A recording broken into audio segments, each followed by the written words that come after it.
it's Tuesday night, Stumo night. You guys feeling good? You guys feeling all right? Hey, I think I said this a couple of weeks ago, but these Tuesday nights are some of my favorite nights because you think about it, you got 400-ish people packed into a room from all parts of campus.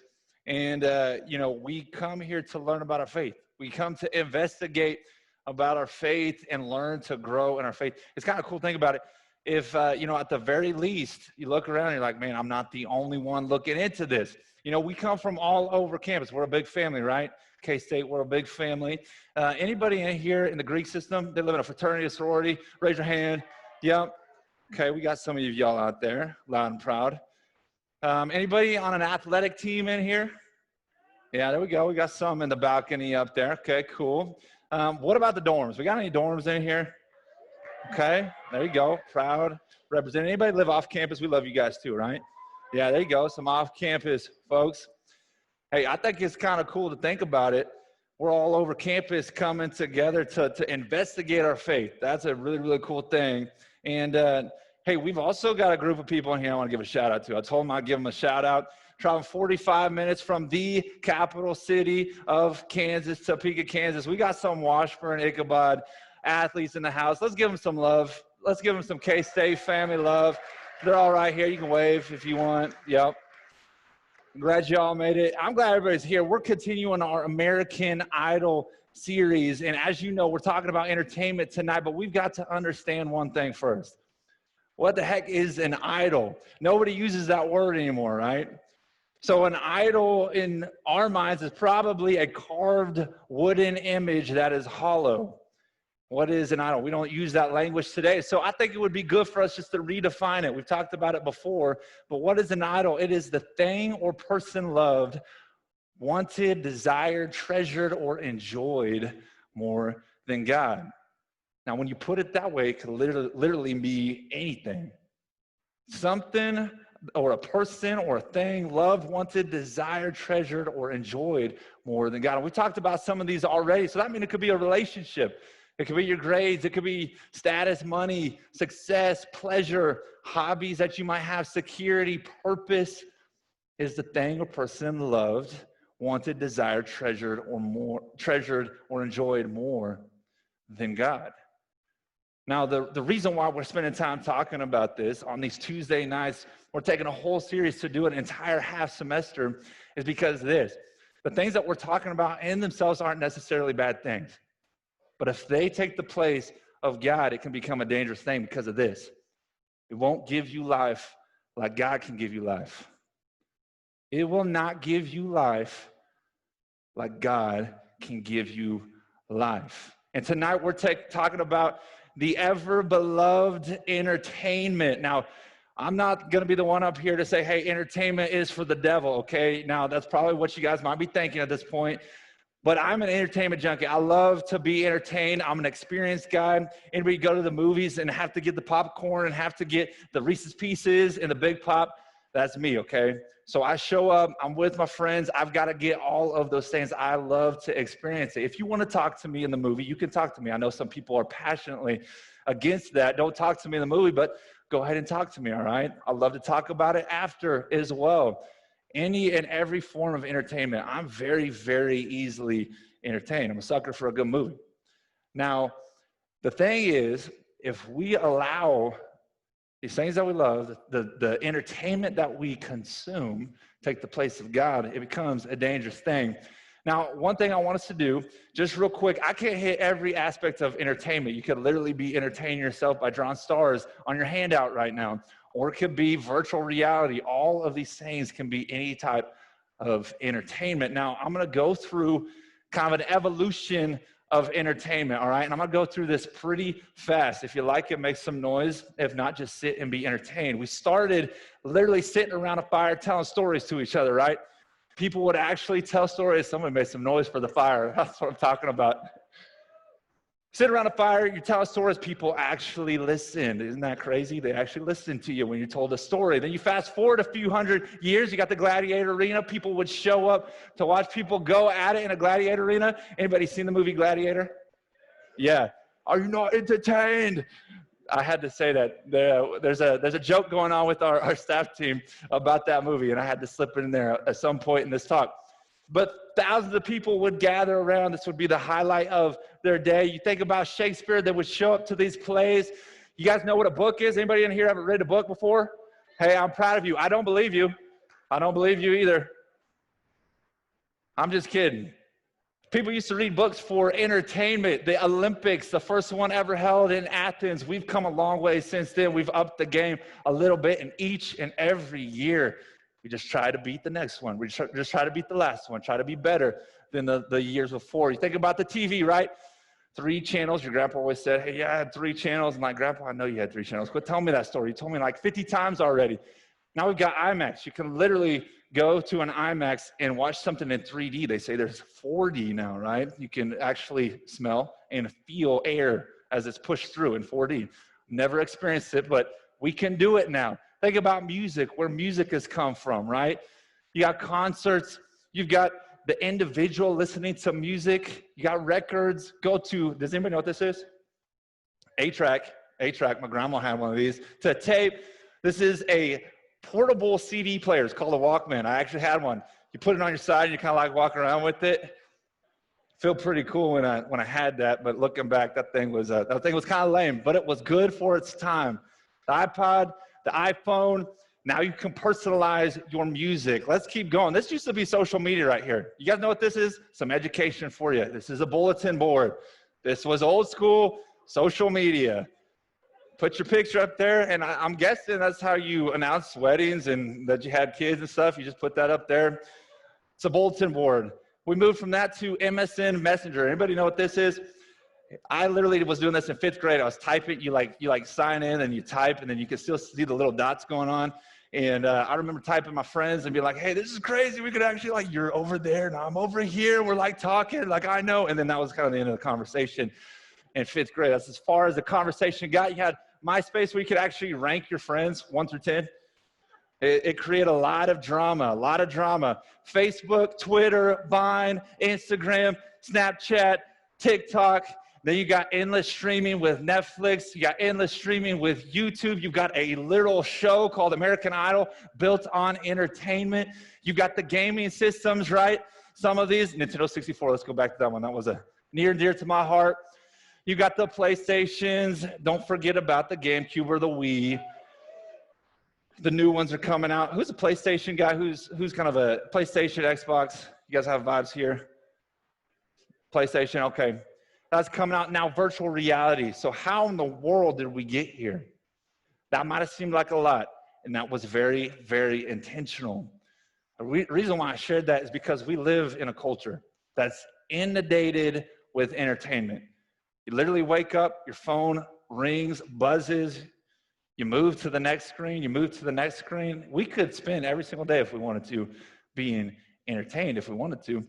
There's a documentary called Year Million. It's on Disney Plus, okay? So it's kind of like a little bit hypocritical. I'm watching a documentary on the dangers of technology, but I'm sitting here for hours watching this, and it's kind of hypocritical. And it was saying some interesting things. They said that in the future, as they predict into the future entertainment and technology, that they're going to design VR, virtual reality, is going to be so enticing that literally you're going to zone in. They're going to have a fully mapped out brain. They're going to know how to tap into the chemicals that produce things that make you feel good. And basically, you're matching artificial intelligence with your brain, with the human brain, and you can literally go anywhere, create anything that you want. And they say it's going to be so entertaining, so addicting that you will never want to leave. You just want to sit on your couch. Whole new definition of couch potato, right? This is crazy to think about. Now, one thing I would say is this: entertainment is not bad. Entertainment in itself is not a bad thing. It can be used to express God. It can be used to show his artistry. I think in himself, you can see our engagement and our likability to it. It shows that, man, God is probably himself one of the greatest entertainers, right? The danger is when we place this entertainment before we place God. You guys seen this yet, The Social Dilemma? So The Social Dilemma, basically CEOs and designers of some of the social media and entertainment platforms that we have, they say some things in this that are pretty alarming. I just took some quotes. I want us to read these real quick. Hopelessly addicted. This is what some of the CEOs of some of these different platforms are saying. Have we all fallen under some kind of spell? They're competing for your attention. They know when you are lonely and depressed, and they know what video to send at the exact right time. How much of their lives can we get them to give us? Make no mistake about it. There's an exchange that we're given. Every second of our day is a choice to exchange it for something. Entertainment can be a good thing, but the question we got to ask is, are we exchanging our lives for something that we're actually not getting back from? Can it be dangerous? I want to look at what God has to say real quick about what an idol can potentially do to us. And so keep this entertainment idea in your mind. God says this in Exodus 24-5. He says, "You shall not make for yourself a carved image or any likeness of anything that is heaven above, or that is in the earth beneath, or that is in the water under the earth. You shall not bow down to them or serve them, for I, the Lord, your God, am a jealous God." Now, like I said, none of us are probably guilty of forming a wooden version of Patrick Mahomes and setting him down and bowing down to it. Are we? Nobody's guilty, right? I bet you somebody in here doing that, right? No, nobody is doing that. We're not making idols and bowing down to them. So in English, in 2020, what is God saying here? Remember the definition we said. Anything that you treasure, that you long for, that you find pleasure in, anything that you put above God can become an idol. He said, don't bow down to these things because I'm a jealous God. Now, you hear the word jealous and you're like, man, that's not a great word to describe God. But if you see what kind of jealous he has, what the jealousy is for, you'll see that it's a loving jealousy. We'll see it in Jeremiah 10:8. Wait, I gotta go back. This is an important one because I gotta set this one up a little bit better. So God's got some very strict words, some very choice words for those who decide to put other things in front of him. Remember, these are God's words. These aren't my words, okay? Very straight to the point. People who worship idols are stupid and foolish. Like, wow, God, that's pretty straight to the point, right? He says this. He said, Jeremiah 10:11, "Say this to those who worship other gods. Your so-called gods who did not make the heavens and the earth will vanish from the heaven and the earth from under the heavens." Why is it dangerous? Why can it potentially be dangerous? It's because of this. They're carefully shaped works. They're a fraud. They're fake. The idols have no breath. They don't have power. They're worthless. They're ridiculous lies. And this is it. That's kind of strong language, but what he's saying is this. It's an offense to God and its destruction to us. John Piper has a great quote that talks about why God wants us to put him first.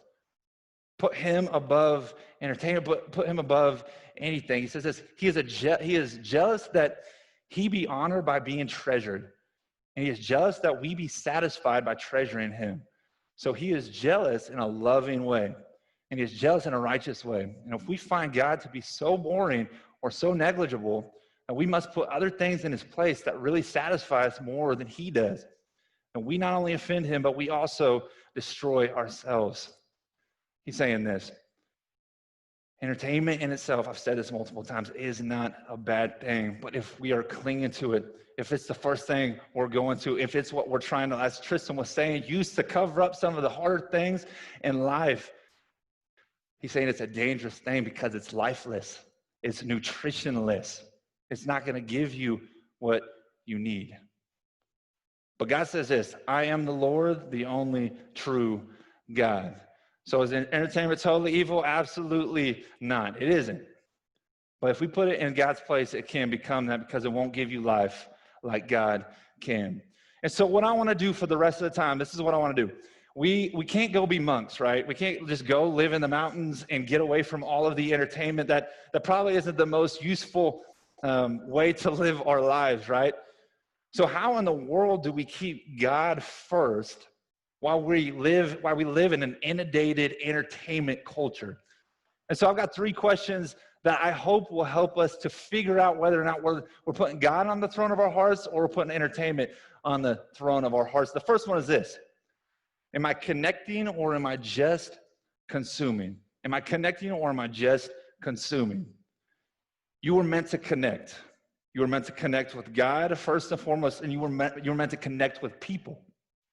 Now, we know this. I was talking about this earlier, but literally the second you wake up, your phone dings. What are you doing? You're looking at it. And then after that, you go take your shower, you get up, you look at the news, you're on your computer. Then all of a sudden, what's the next thing? Throughout the day, I'm on classes, but I'm on classes, Zoom classes, but it's YouTube videos, right? Or gaming on the side. Anybody guilty of that? Oh, I appreciate the honesty there. Yeah, you got the YouTube videos, and then at the end of the night, you got, of course, The Bachelorette, right? It's on right now, so you got to watch that. Then you've got to watch the movie. Yeah, you got to finish the night with a movie, and then you go to bed, and then you wake up and you press repeat, and then you go to bed and you wake up and you press repeat. And why is this dangerous? Because it's just a consuming culture, and we're never connecting with anybody and connecting with God. It's kind of interesting. I actually had an experience with this. Okay, so 2006 Heisman race. Anybody play this game before? Yes, it's one of the greatest in my opinion. Okay, so you can create your own player. And so, of course, I created my own player that looked exactly like me, 6'5", 225 pounds. I'm not that, but everybody has to do it, right? All the attributes are a little bit higher than what you'd probably be a little gracious with myself. And the reason being is because I obviously got an offer from Kansas State University. I chose it in this game. This isn't reality, just to let you know. In this game, for the first year, I just blew everybody out of the water. It was amazing. It was actually pretty incredible. I set records that year. And then my sophomore year, I did the exact same thing, and I repeated a Heisman Trophy winner. Pretty impressive, right? And then national champion that year again. Then third year, the exact same thing happened. It was crazy. Fourth year, I was sitting in the national championship game, going for the 4P. Already got my Heisman clinched at that point, okay? And I'm sitting there, and I'm pushing the L2 and the R2 button. It's the one that tries to get the crowd pumped up, right? You know what I'm talking about? Pushing those buttons, just like, oh, man, I'm really feeling it right now. Like, these people care about me. They know how great. Finally, somebody who knows how great I am. And then I stopped. And in that moment that I stopped, my mom yelled, "Hey, Jordan, have you done the laundry?" And it clicked in my head. All of this is fake.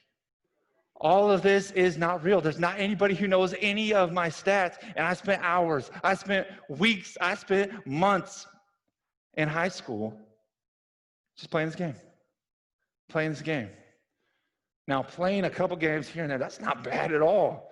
But if you think about what was happening, I was consuming and I was missing connection. I was consuming and I was missing connection. You think about the word consumed, you're like, oh man, that seems a little bit far-fetched. Maybe thoughts that are going through your head, it's not that bad. It's bringing me happiness. I'm balancing it well. It's kind of doing the trick right now. My question is, what are you consuming? Is what you're consuming, is it really doing the trick? Is it really gratifying the deepest desires of your soul?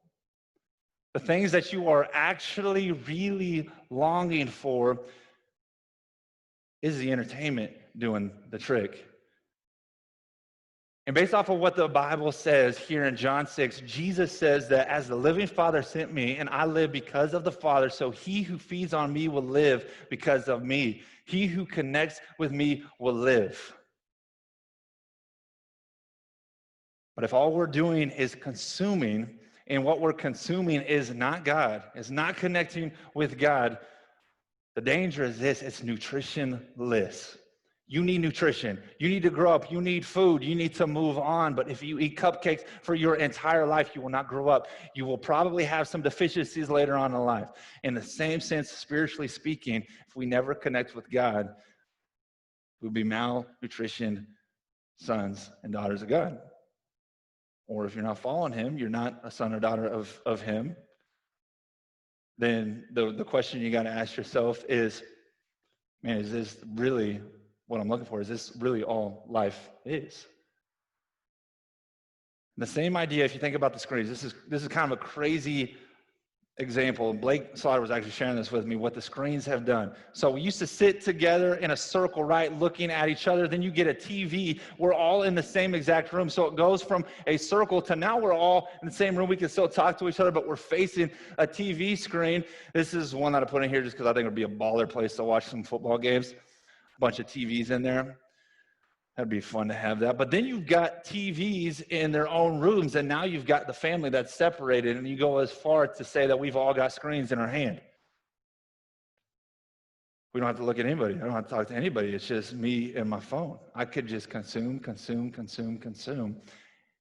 And by that, maybe be in danger of never connecting. There's a article that talks about this, and I'll use this a couple times throughout this, but it says this: people are increasingly find it difficult to log off.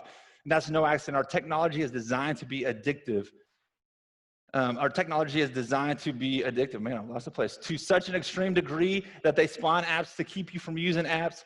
Our brains produce dopamine, the chemical that makes you happy when you get a like on Instagram or Facebook. This is very similar to how the brain responds to an addictive drug. The infinite scroll we see on social media tricks us into staying on the app for hours because we're not given time to consider if we should log off or not. There are many ways in which our apps have been designed to keep us logged on and wanting more. They call this digital cocaine brain.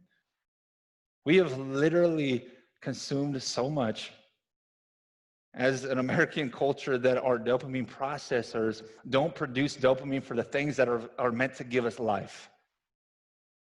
I don't get as excited anymore because of all the entertainment and everything that I do for connecting with God. I don't get as excited anymore for connecting with people. That's why you see it at the dinner table all the time.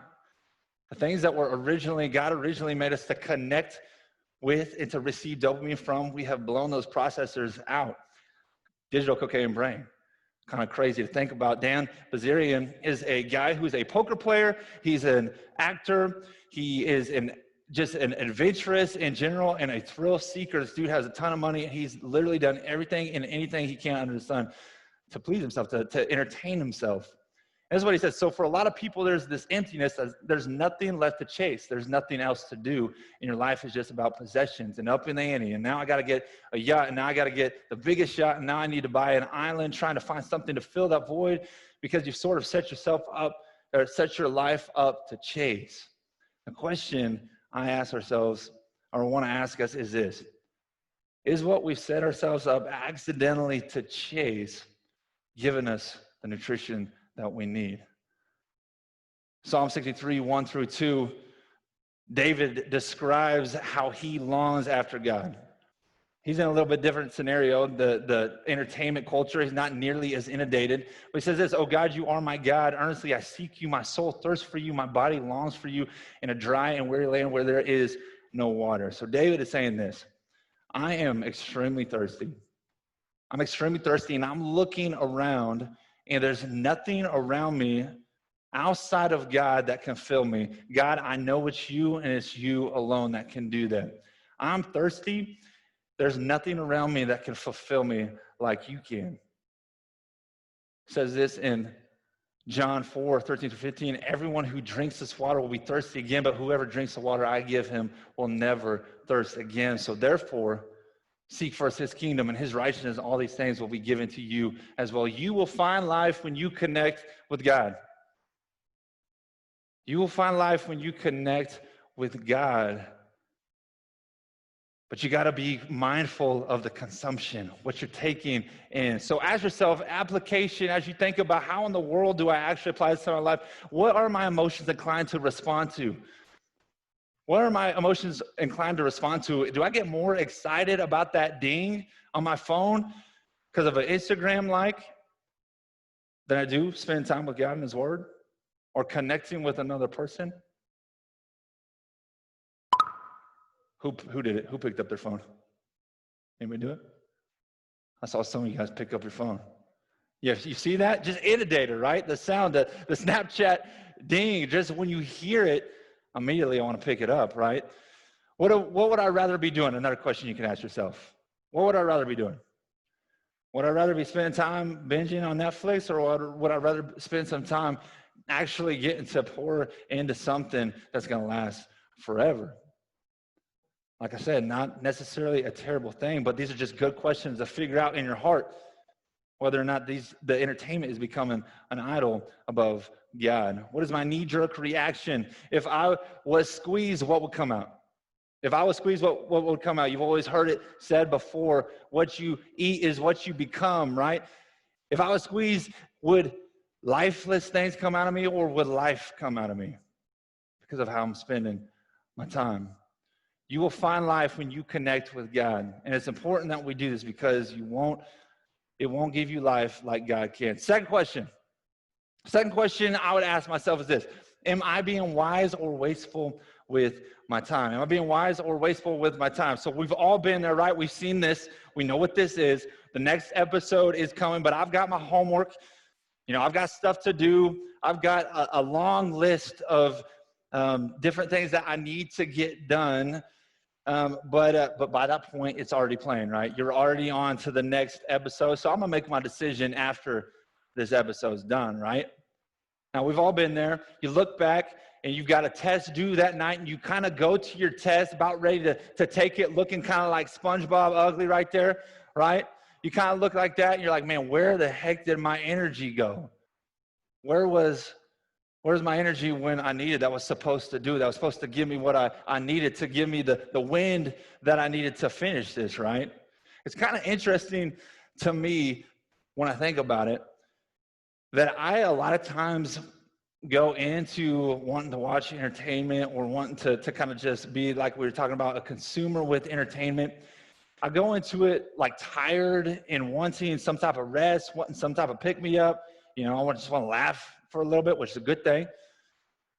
But the interesting thing is a lot of times I'll come out the other end just as tired as I was before, if not a little bit more. And so you think about that word wasteful, you're like, man, maybe that's a little bit of a stretch with entertainment. You're thinking life is long. I've got all the time in the world, which we do. We got a good amount of time. College students, you do have a good amount of time. I'm doing it with others. That's not wasteful. It's true. It helps me to rest, wind down, escape. It helps me to be more productive. But it's interesting. Ephesians 5:15 through 17, Paul says this. He says, be very careful then how you live, not as unwise, but as wise, making the most of every opportunity, for the days are evil. You know what he's saying? We've got one life. You've got one shot at this thing called life, and it is ticking. You've only got a window that's given to you. What are you doing with it? What are you choosing to spend your time doing? Paul's saying this. He said, hey, there are a lot of things out there, but there aren't a lot of things that are going to last forever. Be very wise. Choose wisely with what you do with the seconds you've got in a day.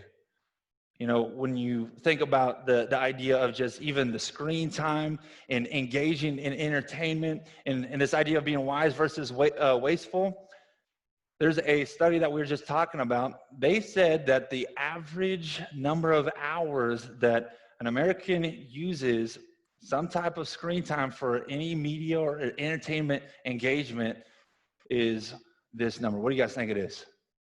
How many hours do you think it is? 10? It's a good guess. 11 hours a day. Said 11 hours a day we are digesting and consuming some type of media. Now, if you play that out a little bit, that's 4,015 hours in a year. That's 167 days of a 365-day year. So let's say you're 20 years old and you live till you're 60 years old. If you live till you're 60, that's how many years? Do the math. Let's do 80 years. Let's do that. So 60 or 20 to 80. I'm doing the math in my head. 60 years, right? So that's 60 years. That is 10,020 days. That's 27 years of your life. Now, that's not even counting sleeping, right? That's another third of your life. And so we're talking 60 years already given to something. And I will say this, 100% of the time, if you do not choose what you want to do with your time, something else will. Something else definitely will. The writer of this article that I got all this data from, He was somebody who was struggling with this addiction to entertainment. And he started to realize that, man, if I'm going to strive to get my goals, if I'm going to actually accomplish what I want to accomplish, and for those who are seeking their faith, live for something that's eternal. This is a pretty powerful quote from the guy who wrote this. He said, but the more I thought about this issue I was dealing with, the more I wondered if I was making a deal with the devil. The more I thought about this issue I was dealing with, the more I wondered if I was making a deal with the devil. 1 John 2:17, John says, and the world is passing away along with its desires, but whoever does the will of God lives forever. So if that's the case, give your greatest resource to God. Your greatest resource is not your status. It's not your grades. It's not who you're dating. It's not your good looks. It's none of that. Your greatest resource is your time. So if you want to live for something that is wise and that is not wasteful, give your greatest resource to God. Some questions you can ask yourselves in this area is this: when I look back on my life, will I be okay with the time I spent engaging in entertainment? Maybe you will. Maybe you look back and you're like, man, I managed that well. I was moderate in the time I used with it. I feel like I did leverage it for really good things. And if that's the case, good for you. Keep doing that. That's a great thing. But I do think it's a great introspective question to ask. I ask myself the same question. I look back on that time playing NCAA 06. I'm like, man, that could have been some better investments of my time. When I look back on my life, will I be okay with the time spent engaging in entertainment? When I look back on my life, will I be okay with my time engaging with God? You're in your last week of your life when you're looking back. Will I be okay with the time I spent engaging God? What about this one? People, the family, the friends that you could have had. I think really, really good questions to be asking ourselves, and it's important to put it in the proper place because it won't give you life like God can give you life. Third question here: am I more devoted or distracted?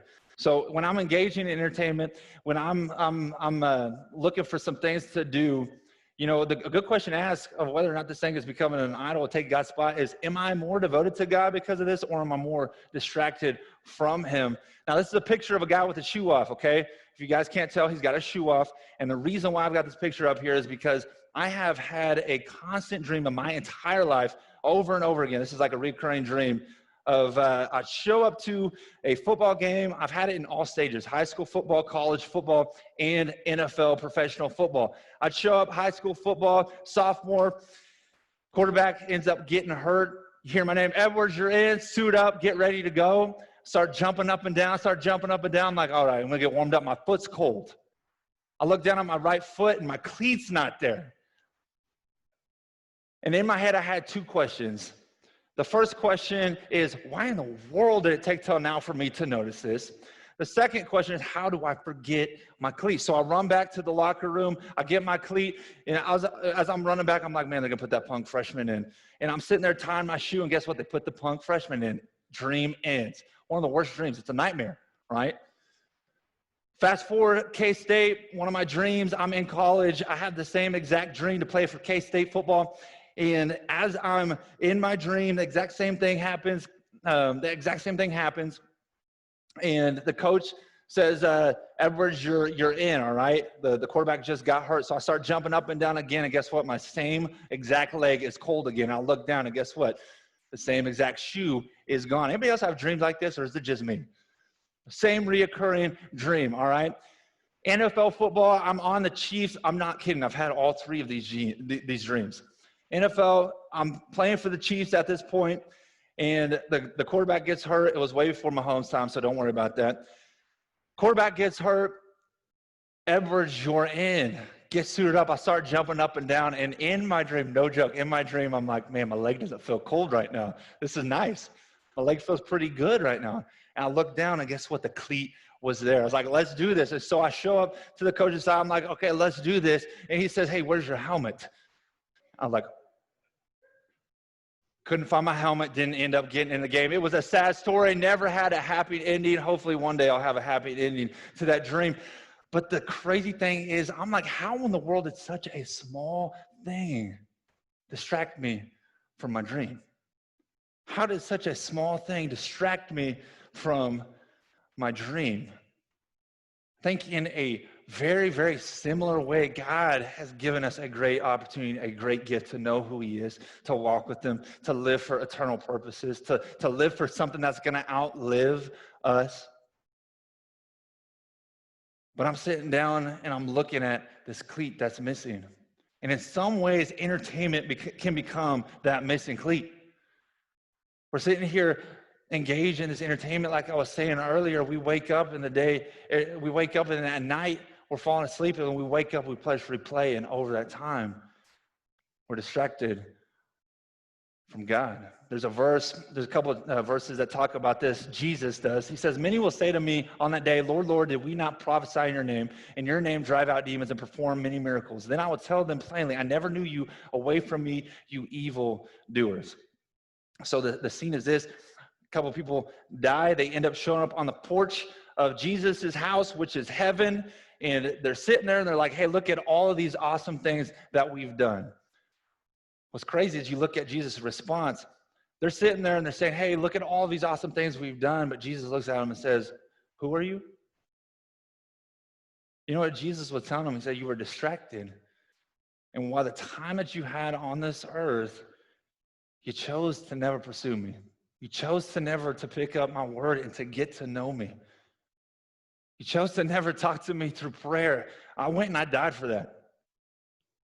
I did that for you. I created that way. You even heard about it. But you engaged in something else. You never took the opportunity to actually engage with me. And because of that, they miss Jesus. They miss Jesus. And missing Jesus with our life is a big deal. And the reason why I say missing Jesus is a big deal because you don't get to experience the life fulfillment that he has now. But then, second thing you miss out on is heaven. That's eternity. That's forever. Missing Jesus is a big deal. Don't let the cleat distract you from the game. Don't let the cleat distract you from the greatest gift of all. Don't let the entertainment distract you from the greatest gift of all, which is a relationship with Jesus. We love our entertainment, right?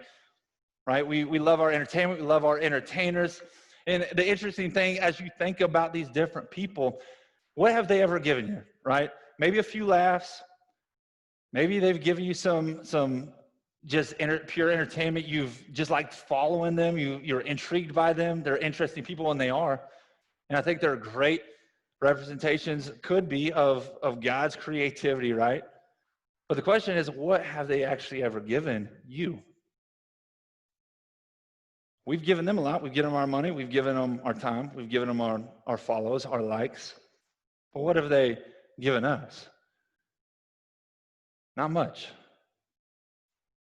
And so when you think about being distracted or being devoted, and be devoted to somebody who's done this for you. Be devoted to somebody who's done this for you. Let us fix our eyes on Jesus, the author and perfecter of faith, who for the joy set before him endured the cross, scorning its shame, and sat down at the right hand of the throne of God. Consider him who endured such opposition from sinful men, so that you will not grow weary and lose heart. Put Jesus on the throne of your heart. He's given you everything. He's gone to the furthest extent to show you his love and to give you an opportunity to pursue him, to get to know him better. Don't be distracted, become more devoted. Ask yourself these questions. Who do I give more time to? What do I know more about?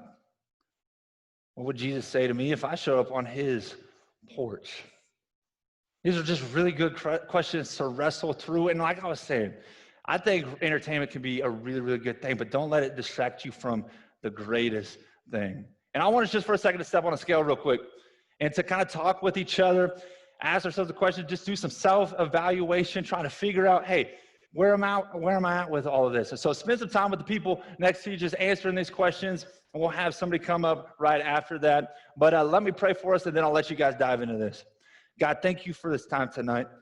Thank you for these people just showing up. God, just even you drawing them here. And God, just curious about what it looks like to delve even deeper into a relationship with you, or to even begin a relationship with you. God, I pray that would happen tonight, Lord, that they would put you on the throne, God, that you would allow us to even be wise with our entertainment use, God, that you allow us to even become a connector, God, not just a consumer.